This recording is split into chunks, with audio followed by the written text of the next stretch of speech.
एक दफा का जिक्र है कि एक दूर दराज के गांव में एक चालाक औरत रहती थी जिसको काम करना बिल्कुल पसंद नहीं था। उस औरत की 2 बेटियां थीं, एमिली और एमा। एमा बहुत सुस्त थी और उसे कोई हुनर नहीं आता था, और दूसरी तरफ एमिली थी जो बहुत मेहनती और हुनरमंद लड़की थी। मगर उनकी माँ एमा से ज्यादा प्यार करती थी क्योंकि वो छोटी थी। वो उसे अभी तक बच्चों की तरह रखती थी, इसीलिए वो एमिली से सारा काम करवाती थी। एमिली, जल्दी से अपना काम खत्म करो ताकि हमारी कढ़ाई बेच सको। अपनी माँ और बहन की काहेली की वजह से सिर्फ एमिली दोपहर में बाजार जाया करती थी ताकि वो अपने हाथ से बनाई हुई कढ़ाई बेच सके। वो जब घर आती थी तो उसकी माँ ने सिर्फ एमा के लिए खाना बनाया हुआ होता था।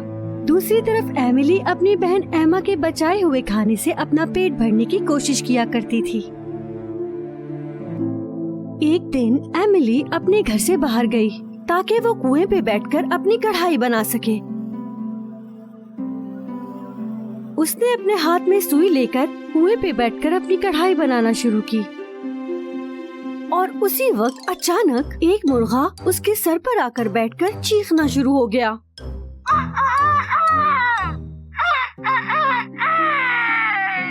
ओ, मेरे सर पर से हटो, क्या कर रहे हो तुम यहाँ? अरे नहीं, मेरी कढ़ाई! एमिली बहुत दुखी हो गई थी कि उसके हाथ से वो कढ़ाई कुएं में गिर गई थी। मेरी अम्मी ये जानकर बहुत गुस्सा होंगी मुझसे। अब क्या करूंगी मैं, बताओ? सुनो, पहले अपना दिमाग इस्तेमाल करो, उसके बाद बाल्टी। दिमाग बाल्टी, दिमाग बाल्टी, कुकड़ों को। एमिली उस मुर्गे के कहने पर बाल्टी की तरफ बढ़ती है जो कुएं पे लटकी हुई थी। वो जैसे ही बाल्टी उठाने की कोशिश करती है, उसका पैर फिसलता है और वो उसी वक्त कुएं में गिर जाती है।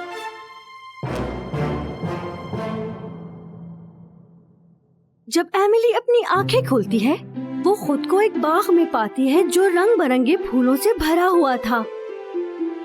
कितनी खूबसूरत जगह है ये। मैं हूँ कहाँ पर वैसे? जैसे ही वो चलना शुरू करती है, उसकी नजर एक खरगोश पर पड़ती है। क्या तुम मेरी मदद कर सकती हो? मैं ये गाजर निकाल नहीं पा रहा।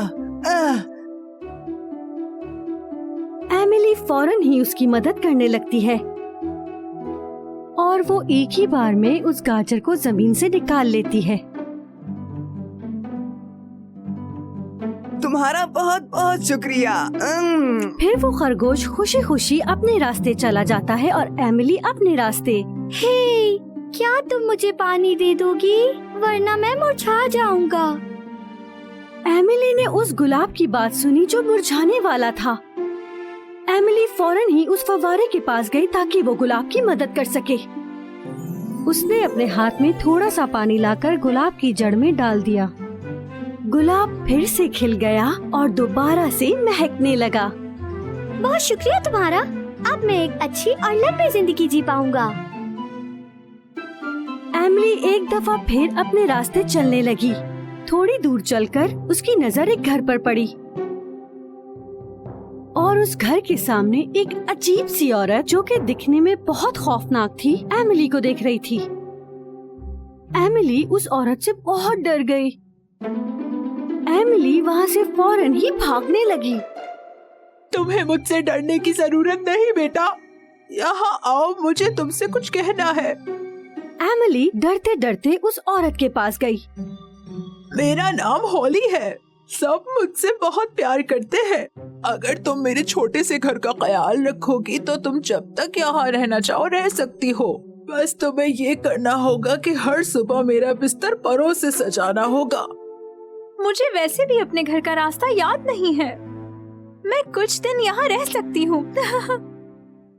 एमिली उस घर का बहुत ख्याल रखने लगी जैसा कि मदर हॉली चाहती थी। हर सुबह बगैर थके वो मदर हॉली का बिस्तर परों से सजाना कभी नहीं भूलती थी। मदर हॉली भी एमिली से बहुत प्यार करती थी, तो वो उसके लिए हर शाम बहुत मजेदार खाने बनाया करती थी। इसी तरह दिन और रात गुजरते रहे। हालांकि एमिली यहाँ बहुत खुश थी, मगर उसे अपने घर की याद आने लगी। मदर हॉली, आप जानती हैं कि मैं आपसे मोहब्बत करती हूँ, मगर मुझे अपने घर जाना है। ओह एमिली, मुझे खुशी है कि तुम मेरे साथ काफी अरसे तक यहाँ रही। तुम जरूर अपने घर जा सकती हो। मैं भी तुम्हारे साथ चलूंगी। ओह, बहुत शुक्रिया मदर हॉली। मदर हॉली एमिली को एक बड़े से सुनहरे दरवाजे की तरफ ले गईं। जैसे ही एमिली ने उस दरवाजे को पार किया, वो बहुत खूबसूरत नए कपड़ों और सोने से ढक गई। ये मेरी तरफ से एक छोटा सा तोहफा है तुम्हारे लिए। तुमने मेरा बहुत ख्याल रखा। ये रही वो कढ़ाई और सुई जो तुमने पानी में गिरा दी थी। ये लो। ओह, बहुत शुक्रिया मदर हॉली, आप बहुत अच्छी हैं। उसके बाद मदर हॉली ने एमिली की आंखों पर हाथ रख दिया और उससे कहा कि 3 तक गिनो। 1, 2, 3। जब एमिली ने अपनी आंखें खोली तो उसने अपने आप को अपने घर के सामने पाया। एमिली वापस आ गई और अब सुनहरी लड़की बनकर लौट चुकी है। एमिली को देखकर उसकी माँ और उसकी बहन एमा अपनी हैरानगी छुपा नहीं सकी। हाँ, मगर तुम्हें ये इतना खूबसूरत ड्रेस कहाँ से मिला? एमा, चुप हो जाओ। मेरी प्यारी बेटी, मैं तुम्हारे लिए बहुत परेशान थी। तुम मुझे बताओ कि तुम्हें ये ज्वेलरी कहाँ से मिली? बताओगी ना? एमिली एक एक करके उन्हें सब कुछ बताती गई। दूसरी तरफ उसकी माँ सोच रही थी कि एमा भी ये कर सकती है। उसने लालच में आकर एमा को भी कुएं के किनारे भेज दिया। एमा ने अपनी कढ़ाई और सुई कुएं में फेंक दी और उसके बाद वो खुद भी कूद गई। जब एमा ने अपनी आंखें खोली तो उसने भी खुद को उसी बाग में पाया जहाँ पहले एमिली आई थी। थोड़ा आगे चलकर उसने भी एक खरगोश को देखा। खरगोश ने एमा से मदद मांगी कि वो उसकी गाजर जमीन से निकाल दे। हरगिज़ नहीं, मैं एक बेवकूफ खरगोश के लिए अपने हाथ गंदे नहीं करूँगी। हाँ। एमा उस खरगोश की मदद किए बगैर वहाँ से आगे चली गई। थोड़ा आगे उसकी नजर भी एक गुलाब पर पड़ी जो मुरझाने ही वाला था। गुलाब ने भी उसकी मदद मांगी। मैं तुम्हें पानी नहीं दे सकती। तुम्हारे कांटे मेरे हाथ में चुभ भी सकते हैं। हाँ। एमा गुलाब की मदद किए बगैर ही आगे चली गई। बिल आखिर वो भी मदर हॉली के घर के सामने पहुंची। मैंने सुना है आपको किसी काम वाली की तलाश है। मैं आपके पास काम करने के लिए तैयार हूँ। मदर हॉली ने एमा को समझाया कि उसे घर में क्या करना होगा। याद रखना, तुम्हें हर सुबह मेरा बिस्तर परों से सजाना होगा। एमा ने उनकी सारी बातें मान ली। उसने पहले दिन बहुत अच्छा काम किया, परों से बिस्तर को भी सजा दिया। पर कुछ दिन गुजरने के बाद वो काम चोरी करने लगी और वो घर दिन ब दिन गंदा होता जा रहा था और एमा मदर हॉली के बिस्तर को परों से सजाना भी भूल जाती थी। जब उन्होंने अपना बिस्तर देखा तो मदर हॉली को गुस्सा आ गया कि एमा उनसे वादा खिलाफी कर रही है। मुझे लगता है अब तुम्हारे घर जाने का वक्त है। एमा ये बात सुनकर बहुत ज्यादा खुश हो गई, क्योंकि वो चाहती थी कि जितना जल्दी हो सके उसे भी वो खूबसूरत कपड़े और जेवर मिल जाए। हाँ, ये ठीक है। मुझे फौरन ही अपना इनाम लेके घर चले ही जाना चाहिए। मदर हॉली उसे भी सुनहरे दरवाजे के पास ले आई। जब एमा ने वो दरवाजा पार किया तो ऊपर से मिट्टी की बारिश होने लगी बजाय सोने के। ये क्या हो रहा है? ये क्या है? दरवाजे ने तुम पर सोना नहीं बरसाया क्योंकि तुमने कोई काम ठीक से नहीं किया। अब 3 तक गिनो और अपने घर जाओ। 1, 2, 3। उसके बाद उसने खुद को अपने घर के गार्डन में पाया। उसे देखकर मुर्गा चीखने लगा। एमा वापस आ गई है और वो मिट्टी से सनी हुई है। उसकी माँ और उसकी बहन एमिली उसे देखकर बहुत हैरान रह गईं। एमा ने बताया कि उसे ये मिट्टी काम ना करने की वजह से मिली है और मदर हॉली ने उसे अच्छे से सबक सिखाया है। और उस दिन से एमा को ये बात पता चल गई कि मेहनत से काम करने की क्या कीमत होती है, और वो भी अपनी बड़ी बहन एमिली की तरह अपने हाथ से कढ़ाई करने लगी। दोनों मिलकर कढ़ाई बनाकर बेचती थीं और इसी तरह दोनों खुश रहने लगीं।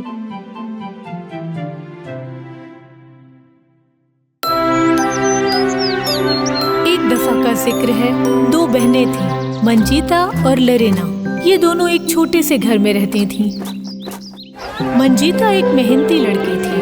वो फ्री टाइम में अपने अब्बू की दुकान पर काम करती थी और लरेना को सैर करना और मजे करना बहुत पसंद था।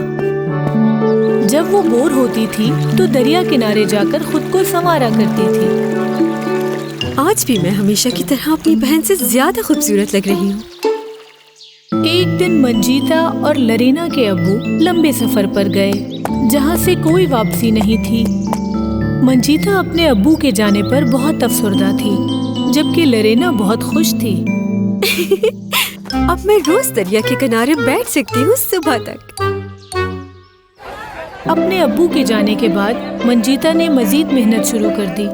वो सुबह सुबह सफाई किया करती थी, शाम में मजेदार सूप बनाती थी और कपड़े भी धोया करती थी। लेकिन लरेना अपनी बहन को सिर्फ तंग किया करती थी।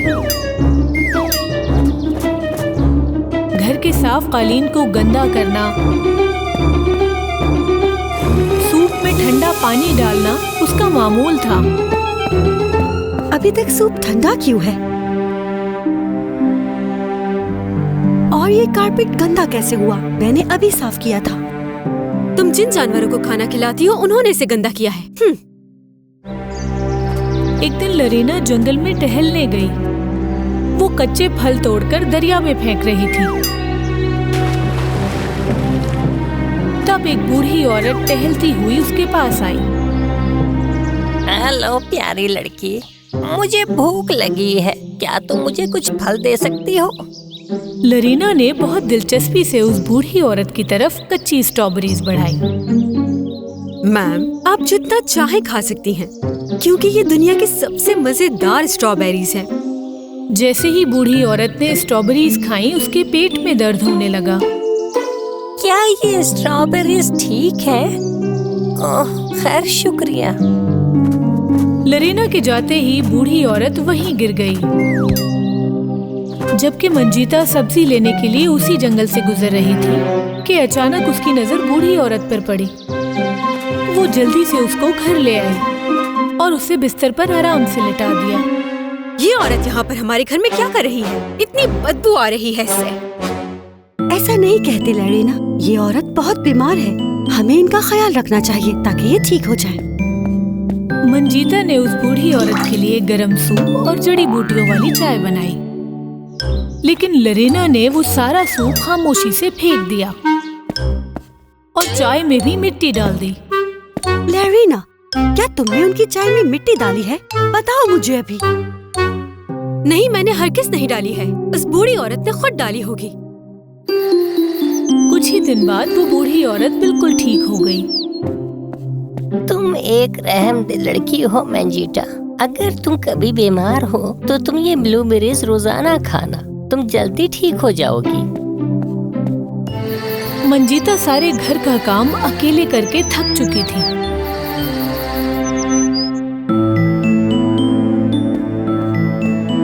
वो बहुत ज्यादा बीमार हो गई और आराम करने लगी। लरीना, तुम मुझे वो ब्लूबेरीज लाकर दे सकती हो जो बूढ़ी औरत ने दी थी? लेकिन लरेना ने सारी ब्लूबेरीज खुद खा ली। यहाँ तो कुछ भी नहीं है।